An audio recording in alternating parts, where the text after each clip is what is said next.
Hello everyone! Praise God forever! Musta man ta today? Mo din among breakfast sa mga kids today. So nag-prepare na dayon ko na pina-update no kay para makakaon na dayon ang mga kids. And syempre ako nga nag-prepare. Dairy cream running nga butter akong gigamit.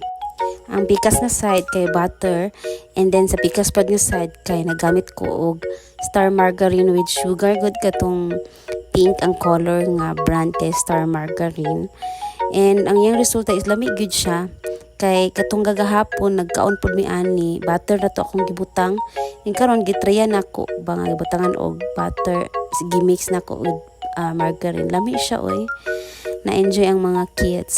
Pero isa ra gyud kay Daisy ang nakaon diha. Kami duang yapa. Kami mo nakahurot gyud oy. Pati sa juice. Kulangan pagani na. So mora to oy. Thank you for watching.